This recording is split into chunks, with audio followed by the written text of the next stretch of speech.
What's going on, everybody?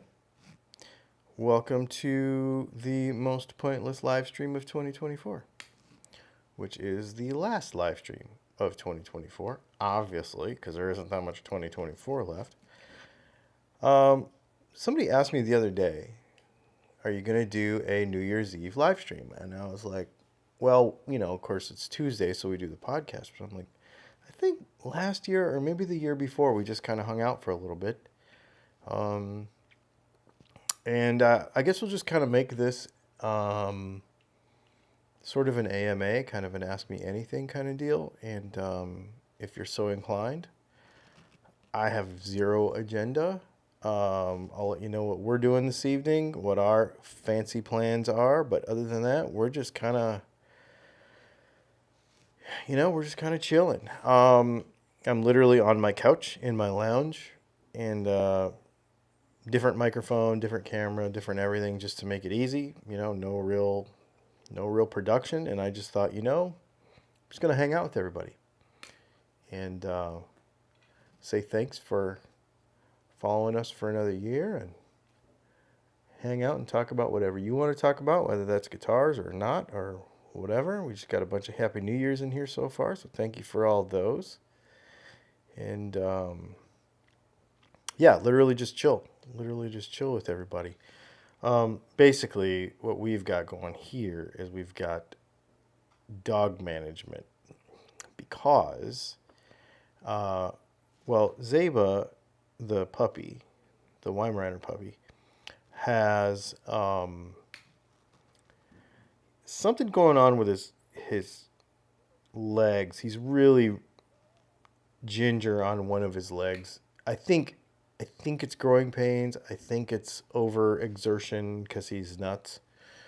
So hopefully that's what it is. I'm gonna have him checked out on Thursday just to make sure. But he's favoring one of his rear legs, which sort of sucks. So we're managing that. This is his first New Year's, obviously. So this is his first. He was born in June or July. So this is his, I think July. This is his first, fireworks situation. So he's doing okay with it. He's not all jumpy and stuff. But the other dog, Brianna's dog, is very, very spooked by fireworks. And so we're having to manage them and, just keep everybody calm. The snakes are all going nuts. I don't know what their deal is, but Wyland over here is absolutely all over his enclosure, doing just everywhere. And then, of course, Hannibal is in there and also Chester. So, yeah, we've just got animals going nuts everywhere tonight. So that's what we're kind of doing, just sitting around, hanging out, managing.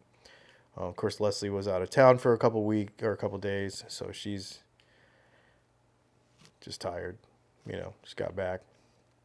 Brianna's working because, of course, she manages a restaurant, so it's one of the busiest nights of the year. So that leaves us to stay up with the pups until it's time to, deal with it. So ask us anything, hang out, chat, talk for a few minutes. Will we actually go all the way till 11:59? I don't know, but it's 11:18, so maybe we will. Let's see. And we can ask guitar questions, off-topic questions, whatever you want. I have zero. This is just kind of a hangout. That's why I'm calling it the most pointless video of the. Never considered how reptiles might respond to loud noises. I don't know that it's the loud noises.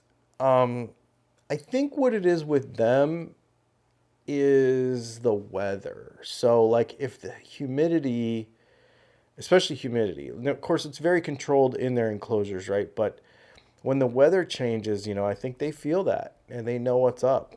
But if you could see him right now, he's crazy. He's like all over the place.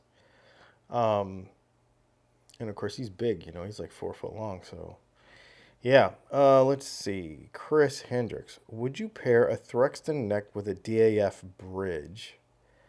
I had someone ask. He may be putting it in order this week. Um, I would do that the other way around. That Thruxton is a little hotter. It's wound a little hotter too. So our DAF is going to be like 7.6, something like that with an A5. And the Thruxton is like 8.2 with an A2. They'll probably balance pretty well. I've never done that. I'll just be 100% honest with you. I've never done that. They'll probably balance pretty well. But I would say that if you put it in that situation with the Thruxton in the neck and the DAF in the bridge, that you may end up a little mid-range imbalanced. Like the DAF's going to have such a strong mid-range that it may make the Thruxton be a little. It won't be woofy because none of my stuff is woofy like that, but it might give you that impression. I would flip those. That would be my thing. Gonna buy one of your P90s for an Epi LP Junior. I saw that, man. Has a quick connect. Can I just cut off the quick connect and join the wires together, or should I remove at the solder joint? You could probably just cut the quick connect off and then just solder it. I would use heat shrink though, and do it nice. Don't just black electric tape it. The other thing is, you can get those quick connects. Those are just like a Molly Lock 2 or something. I can't remember what they are, but if you Google Gibson Quick Connect from 2019 or 2015 or whenever that was that people really started using those, you should be able to find those. I think they're on Amazon. You can buy like a bag of them for like $10. They're not expensive because it's a very common it's a very common part. So I would say don't stress about it too much. Just Google it, and then what you can do is you can actually pull the wire back on the P90 and stuff it in there, and then it will just connect to the circuit board like normal. Because I think those are solderless. You just push them in, and there's like a little pin that grabs it. So you might be able to just get away with solderless on that deal. Rain or no, somebody here in Owings Mills, Maryland is still having a time with some firecrackers. Yeah, the pups don't like it, man. They don't like the noise. And then of course we've had a whole bunch of the last few days has been really like weird because the weather's been crazy. It poured rain the other day and thunder and stuff. And then Brianna and Leslie went out of town, like they, did a little weekend away deal over the holiday weekend, like, cause how work goes and stuff this time of year. So they left me here for 2 days and with the dogs. And of course the first day it poured rain. So that means it's really hard for the dogs to go in and out and to go to the bathroom and stuff. Right. And one of them's a puppy. So you're trying to figure all this out. The other one hates thunder, this whole deal.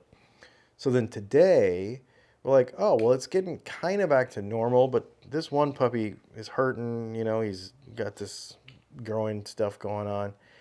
Well, then the other thing too is we sort of had a fence with some of our fence, but not all of it. But the guy came and took all the fence today because they're putting in our new fence after Hurricane Helene. We're finally getting to that. So he's in the yard and he's cutting stuff and banging and all this other stuff. And of course the dogs don't like that. And then we have fireworks tonight. So it's just like a whole thing. It's just been kind of a crazy day. Crazy week.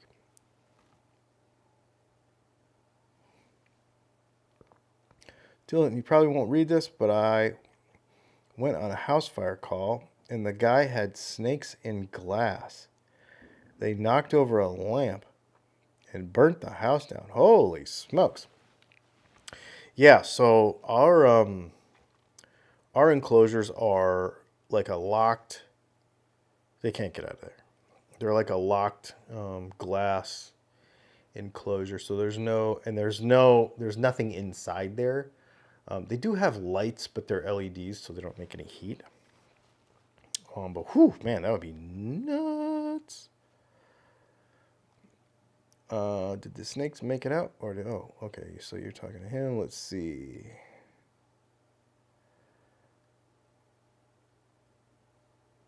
Gonna go back to the guitar and watch it on the TV. Right on, man. I'll let him know he got one of those LP Studios and he's looking to bougie it up. Okay, so if I got one of those LP Studios, I would just put a set of Thruxtons in it. That would be, don't even do mixy-matchy. You know what's interesting? A lot of people do want to do like this mixy-matchy thing because they think they're going to get some kind of, like, they're going to get different tonal combinations or whatever. But, you know, oh, I'm going to put this pickup in the neck and I'm going to put that one in the bridge. And what ends up happening is they end up with imbalances that they don't like. And what really happens, it's not an output thing. Usually it's like a frequency response thing. So like a lot of times you'll end up having one that's like way too mid-rangey, and then this one's not as mid-rangey. And what happens is, or you'll have one that's got not any highs to it. This doesn't happen with my stuff, but you know, because we have really good clarity. But like, let's say, you know, a guy will, even a JB and a Jazz to me is not a good combination. But let's say somebody will put, you know, some crazy combination in the neck and the bridge. Well, then when the frequency response is so different between the two pickups, it's not so much an output thing. People worry so much about output. It's not the output. It's the frequency response. Because then what happens is, however you have your amp set completely changes from with a pickup switch, right? So if you've got a real strong mid-range in your bridge pickup and you don't in your neck pickup, then all of a sudden, one amp setting doesn't work anymore. So unless you're using a modeler where you can switch amps with pickup switching, then you run into problems. So to me, it's not, the matching pickup thing isn't necessarily about output. It's about your amp more than it is about hotter or not. I think people focus too much on hot or not, right? Like, I mean, duh. But you know what I mean. Anyway, do you have any thoughts on Yamaha's RevStar P90s? I'd replace them as soon as I bought one of them things. They're okay, but they're just normal, like, you know, what's that Korean place that makes all them pickups? They're just pickups, but they're okay. If I had one, I obviously, because it's me, but if I had one, I would replace them. I really liked your top guitar video. Thanks, Vox. I appreciate that. The RevStar punches above his weight for sure. Yeah, so here's the thing. One of those with my P90s in it would be absolutely off the chain ridiculous. Because those guitars are so good. Even the cheap ones, like the $599 one or whatever, so good. So good. I don't really care about that, like, push-pull, whatever that mid-shift thing is that they have. I don't really care about that thing. It doesn't really blow my hair back too much, but the guitar itself is just so good. We were talking about budget guitars today, and that's, to me, one that, you know, is a budget guitar, but is just such a great platform. Reputable company, good quality control, you know, just really, really good stuff.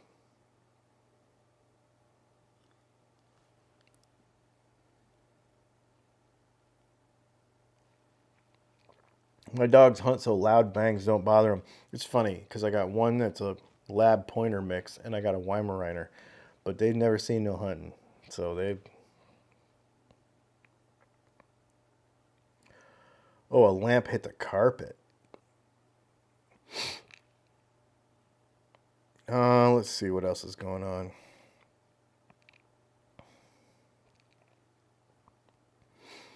So, he doesn't know if they're good P90s.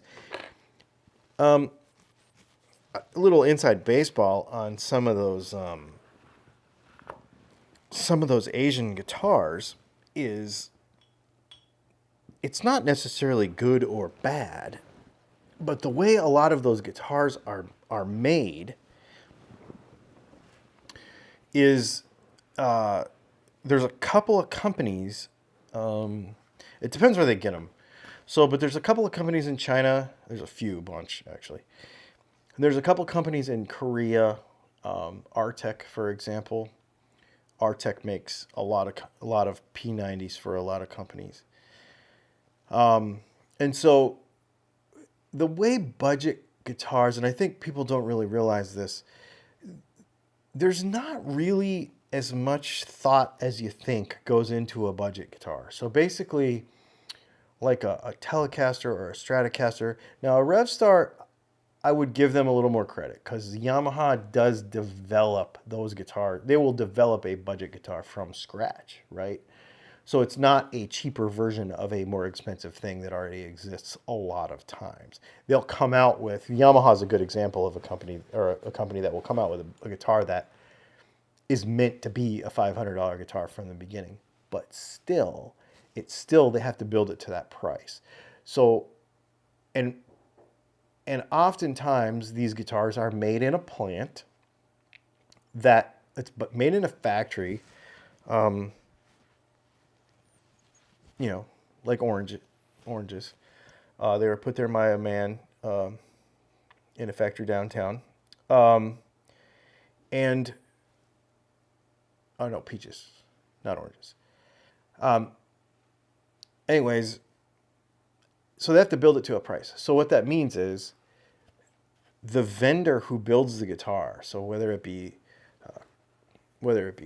Court or whether it be World Music or any of these foreign companies that are a third party company to the person who's actually building the guitar, designing the guitar, they will build it to a price. So if the guitar is going to be $500, then these are the pickups you get. If you want these other pickups that are quote unquote better, the guitar's not going to be $500 anymore. It's going to be $549 because the pickups are more expensive. That's the way Squier is, for example. Squier, and there are a few companies that have a little more say in that. So PRS, for example, they work with Court a lot tighter than that, and Yamaha may do that. I don't know Yamaha. I know Fender more than anything because I have friends that work in those supply chains and can explain that stuff to me pretty tightly, or pretty well. But I really think, if they're just buying P90s from Artec in Korea, or they're buying P90s from, I can't remember what the name of the Chinese company is that everybody uses. They're kind of all the same. And you have like one that's wound to this and one that's wound to this, and you have an A5 and an A2 and an A4 or whatever. And they just pick them off the shelf and they put them in the guitar. So, for example, if you buy, and I don't know this to be true, but let's just use it as a hypothetical example. It's very, very possible that you could buy a Reverend Jet 390 and you could buy a Yamaha Revstar and they have exactly the same pickups in them from Artec in Korea. I don't know that to be true, but I'm just saying that's kind of how it works. They're buying parts from vendors. They're not designing. So it's different. So let's say, this may or may not be happening right now. Let's say, Texas Toast is designing a model. They could or could not be doing this right now. And they want to put a pickup in it. And so they call a small pickup builder with low minimum order quantities. They may or may not be doing this right now. And actually design the pickup to go with the guitar that they're designing. But they're also not building it to a price. Whatever the guitar comes out to is what it comes out to. And that's the price. So there's kind of different ways. Gibson has a staff of pickup designers who design stuff for their guitars. They don't just take stuff off the shelf. I know this to be true because I'm personal friends with one of the people that works there at Gibson, and he is in the Gibson design department where they actually design pickups. It's pretty interesting. There's a lot of neat stuff that goes on. I know there's a whole rabbit hole that we just went down, but it's super neat. Let's see. Anyway, I didn't mean to go down that whole rabbit hole, but it's pretty cool. Been thinking of commissioning an EVH style humbucker from you. So we don't actually do really super custom wines. What I would say though is that what you're looking for, Wild slash 2003, is one of our Thruxtons, and then I can make it look like the Van Halen one. We could actually do a Van Halen Frankenstein stripe pattern on a humbucker if you want. That'd be pretty cool.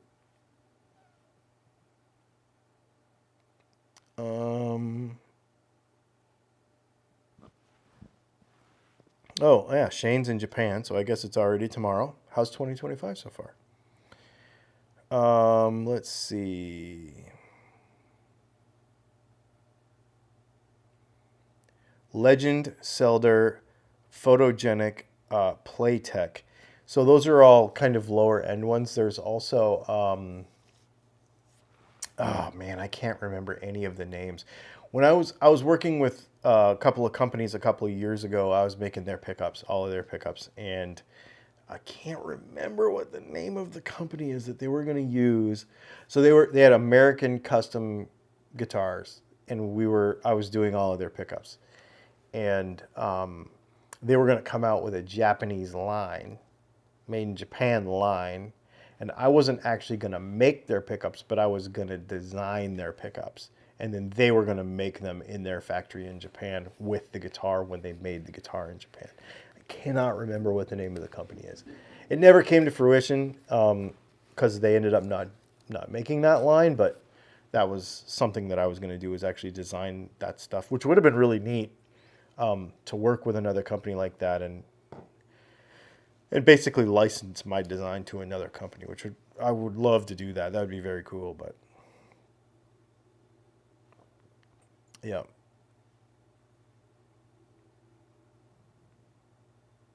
Let's see. The pickup rabbit hole is a deep one. Oh, for sure. Can you split coil on a Thruxton? Not the way we normally make them, but if you want to, I can make it to where you can. Yeah. We typically make those with vintage style braided wire, but if you want it 4-wire, I'll just make it 4-wire for you. No big deal.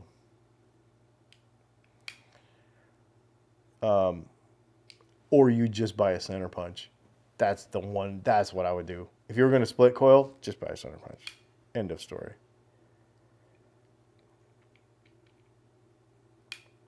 Yep. Now let's see what else. Oh yeah, I got a new knife. I finally got a Hinder XM18. This has been a knife that's been kind of on my list lately, and I finally got one. They don't produce like thousands and thousands of these, so you kind of have to look for them like at various dealers and stuff when they have them. So I got this at River's Edge Cutlery earlier this week. It's really good. We did a video about it on our other channel. It came out pretty nice.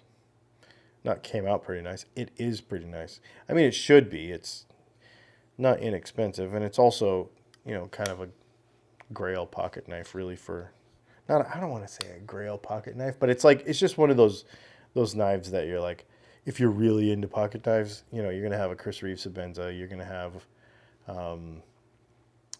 a couple of the Spydercos that really matter, and you're gonna have one of these. So yeah, it's kind of cool.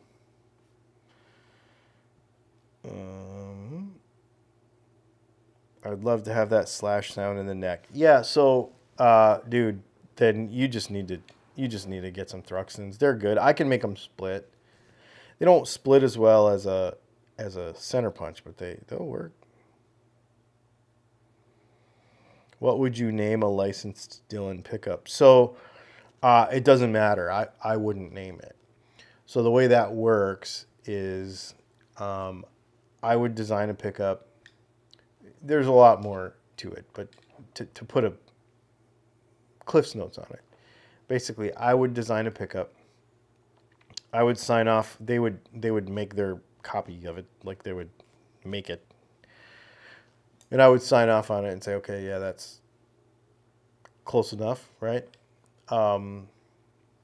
to what I intended when I designed the thing. And then basically they would produce it in their factory. It would be called whatever, but it would be designed by me. And then basically I would just get a royalty on the sales of that pickup. That's how that would work. So it wouldn't actually be my name on it. Now it might be somewhere. It might say designed by or something on the base plate, or who knows what like that. I have a guitar like that with Texas Toast actually. If you buy a Batfish, for example, I don't actually build the guitar. Texas Toast builds the guitar, but it has my name on it, and then it says on the back, it says designed by. So technically they ghost build it, but we tell you, so it's not really ghost building, because I don't believe in non-transparency. I would rather be transparent, so you know who actually built the guitar. But then I designed it, and then I just get a royalty on it. So if you buy one of my Batfishes, that's how that works. Happy New Year to you and your family. Thanks, man.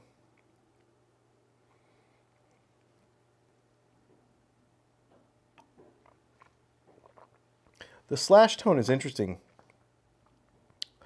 It's just really a little hotter than a normal PAF. It's not that much different, actually. I think it's interesting too. When I look at a lot of these, because I have a bunch of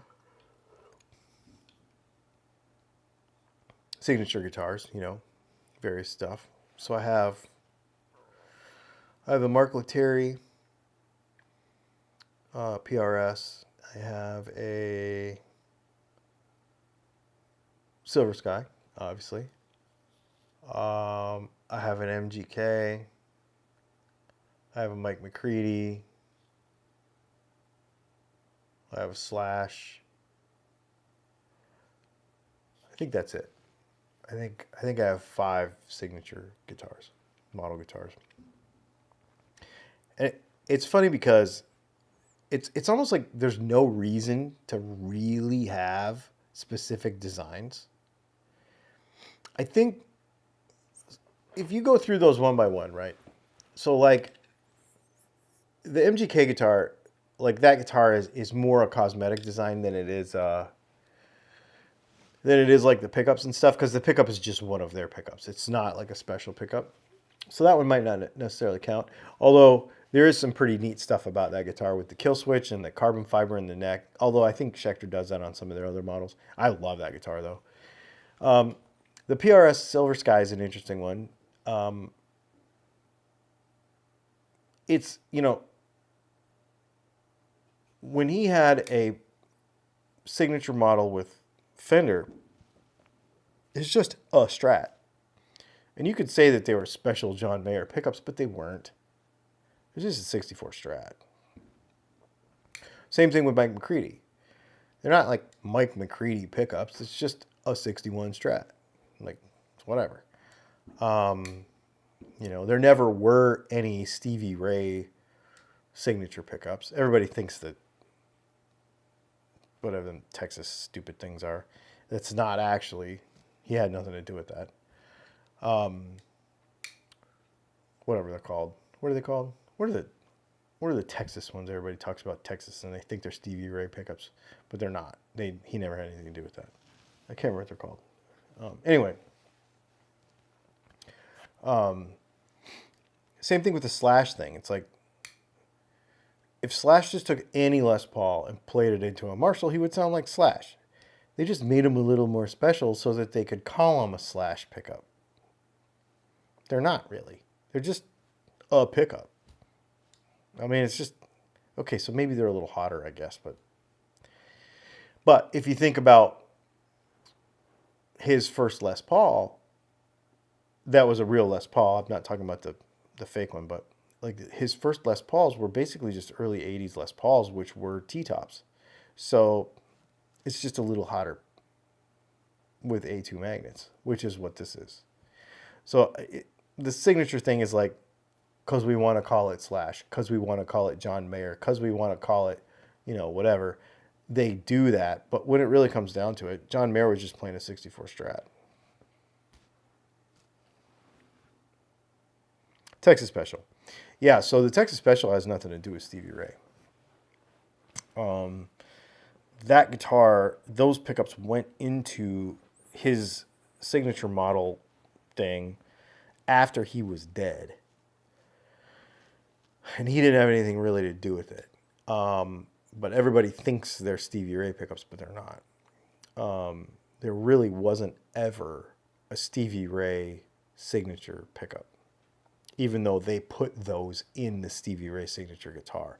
The real Stevie Ray signature guitar, the custom shop one that's, worth $100,000, I actually have played that guitar and I've taken it all apart. I've got pictures of it on my phone. I should show those to you someday. Maybe I'll do that on Patreon. Maybe I have shown it on Patreon, actually. I got to take that number one prototype all apart and measure all the pickups and stuff and check it all out. It's pretty neat. But again, it's just a Strat. And honestly, nobody knows really what is in that guitar. Everybody's, what's the Stevie Ray sound? Well, if he dumped a beer on his guitar and broke a pickup, he just went to the local pawn shop and grabbed some Strat pickups and chucked them in there. Like it wasn't special. Like the guitar itself was, but then the neck was broken and he changed the neck and it's whatever. Like it's a guitar. That guitar is cool because that's the one he played all the time. But when it really comes to what special things about that guitar made the Stevie Ray tone, nothing. It's just a parts caster, really. It's a bunch of junk he put together to make a guitar. Yeah. People don't like to hear that, but that's right.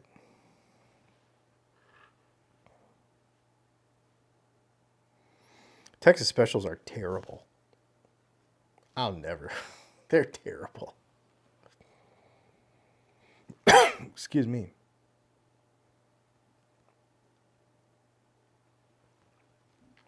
Now, that Fat Strat stuff's different. Yeah, that stuff's different. In other words, it's all BS. Yeah, it's funny too. So I got to play that guitar a bunch through a Dumble. And I sound terrible. Like, people think that they're going to sound like somebody because they get this guitar, right? The problem is that guitar was designed or was morphed or evolved around that player's playing. So I can't play that guitar. It sounds like a regular Strat with the tone knob turned all the way down. Not all the way down, but no highs present. Really muddy pickups. Really I don't know, it just sounded bad. But then I got a buddy of mine who plays in like a Stevie Ray. He does that thing. Well, he played on the Jimi Hendrix Experience for a few years.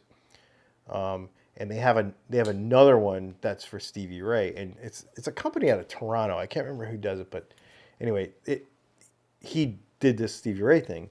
And when he plays, he sounds exactly like Stevie Ray. He can take that guitar and he sounds exactly like him. Like you can listen to the radio next to him and he sounds exactly the same. I take it and play the exact same chord, and what it is it's attack. Stevie Ray basically ripped the strings off the guitar to play it. And I can't do that. I just don't do it. But if you don't do that, that guitar sounds terrible. If you played that guitar, you would sound terrible too. I'm not saying, it's not just because I'm not a good guitar player. I'm saying I don't attack the guitar the way Stevie Ray did. But he did. He just ripped the strings off. He was showing me, actually Renee Martinez and John Cruz were showing me when they did. I have pictures of it too on my phone too. I took a bunch of pictures. One of the things Stevie Ray did is he would take wire insulation. Well, Renee Martinez did it. He'd take wire insulation and he would slide it down the string and put it over the saddle. So the string wasn't actually like down by the ball end. So the string wasn't actually touching the saddle because there's a piece of like wire insulation over it. So it sounded terrible. Like total no sustain, bro. Like because there was a piece of wire insulation on there. But he had to do that because he played so hard that if he didn't, he'd break strings like every song. And he did break strings every song. So he had these little rubber things. But me and you, if we put rubber insulation on the end of our strings down by the ball end, our guitar would sound like thump, thump, thump, thump, like it would sound terrible. But he played through that. Crazy stuff. All kinds of crazy stuff. He wrapped his pickups in copper tape and used a dummy coil. I have his dummy coil right in there in my office. Like the actual one. And I have a set of his pickups too. Wrapped his pickups in foil, which for any of us would completely kill the high end. But he played through it. And then you take the combination of all that stuff. You put rubber wire insulation on your ball ends. You put a dummy coil in it. And you wrap copper tape around the pickups. The thing sounds like hot garbage. But he played through it. Me and you can't play through all of that. It's nuts. Such a neat thing. Such a neat thing.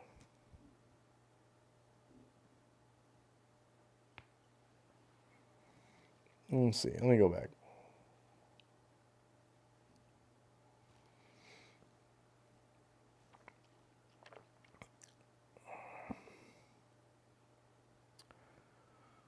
What you drinking tonight?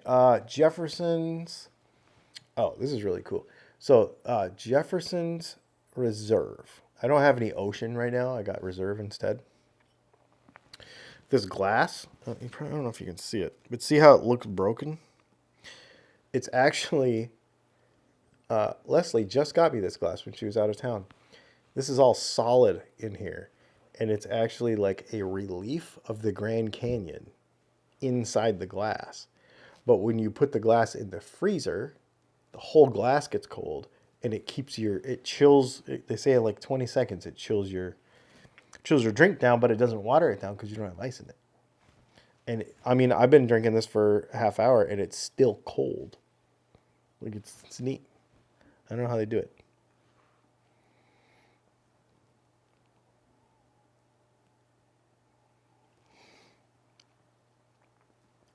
Tone color is making a comeback.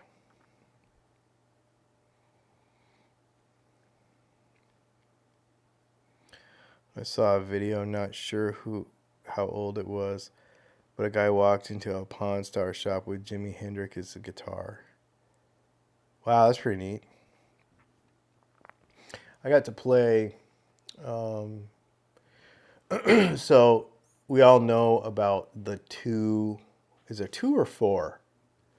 No, there's two. Complete rosewood Telecasters. Well, there's actually two rosewood Stratocasters too. And man, that snake is going crazy. And there's two rosewood Stratocasters. And they don't know where one of them is. One of them's like missing. Like, I mean, it's got sold to somebody or something, but just it's gone. The other one, the one I played, was intended for Jimi Hendrix. They made it for him, and they were going to give it to him, but then he died. So that's the closest I've ever gotten to Jimi Hendrix. Did you happen to see that Pedal Show episode with Scott McCune? You know what? I did. I'm leaning towards single coils with less mids. I would say go with our Highway 99s then.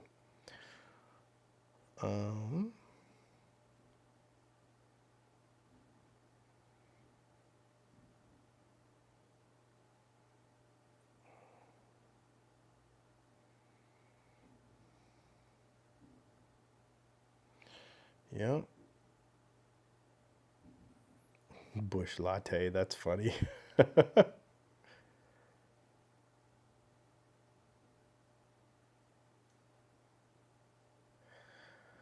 Let's see. Anyway. Must have raised the action. His action was not low. His action was not low. And he, of course, he played 13s, right? So 13s a half step down actually isn't terrible. It's not that heavy, but when you play a half step down, but still kind of heavy. Yep.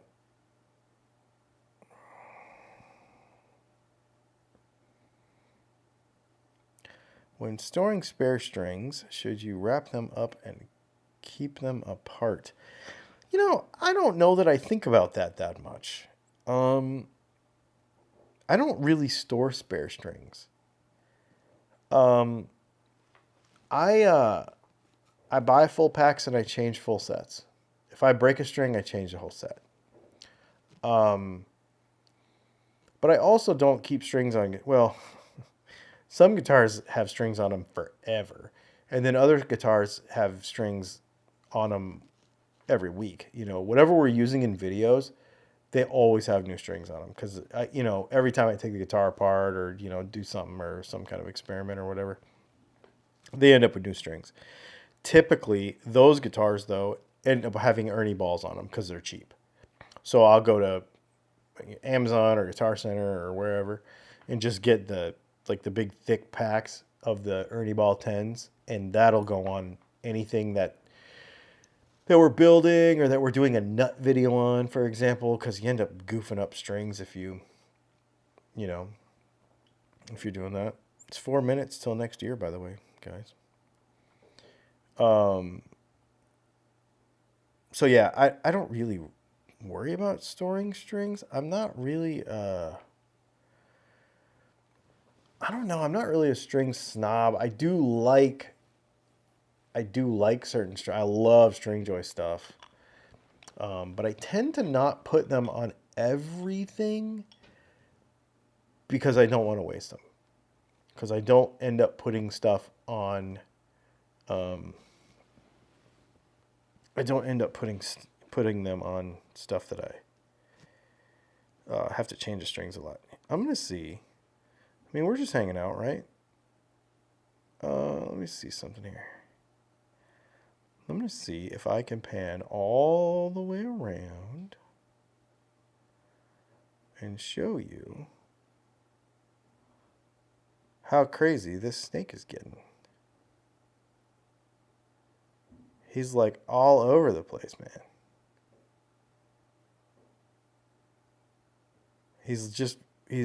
He's not usually this, I don't want to say social, but normally he's pretty reclusive. And he's just kind of all over the place tonight. It's kind of neat. Anyway. Sorry. Distraction. Slowly pan all the way over. I got one of these really cool cameras that you can pan around with, so. Yeah. Back to good. I could preset this, I guess, but we're not that professional tonight, so.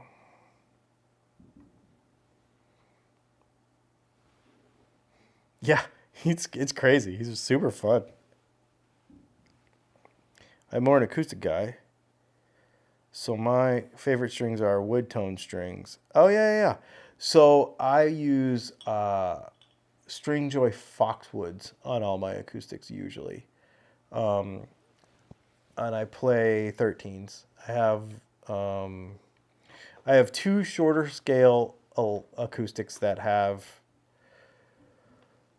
No, well, let's see. My close carbon fiber little guitar has 12s on it. My close carbon fiber big guitar, you know, because I have two sizes, has it's 11:59. Has 12s on it, and then all my other acoustics have 13s. I play 13s on everything else. So I think I may have Diodario's on those 12s. But then I have the Foxwoods on everything else.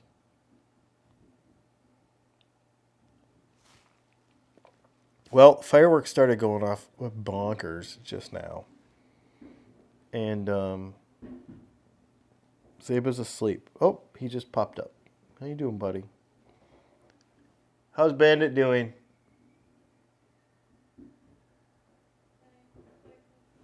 He's sleeping. So everybody's asleep. So that's good. Well, there it is. 12 o'clock. Joe Coach, I didn't know you were in Atlanta. That's cool. I am in Augusta. I had a ball python loose in the house for a month. Oof, that's crazy. Let's see.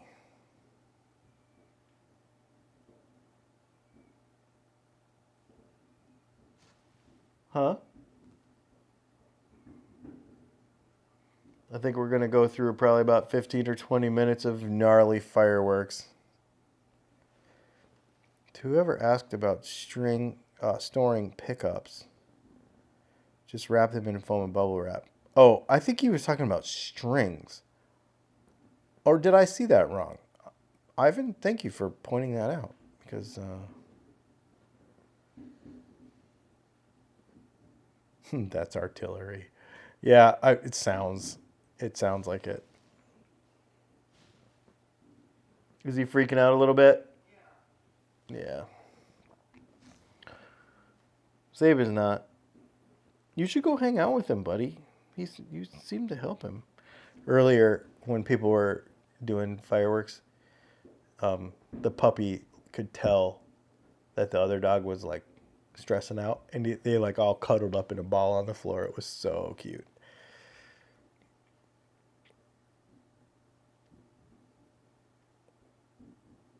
Moved to Atlanta about 4 years ago.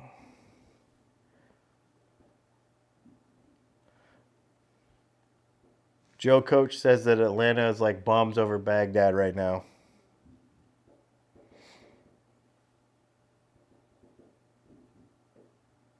And it's raining in upstate New York, so that kind of kept it down. Well, cool, man. I guess we stayed up until tomorrow. I guess we stayed up until next year.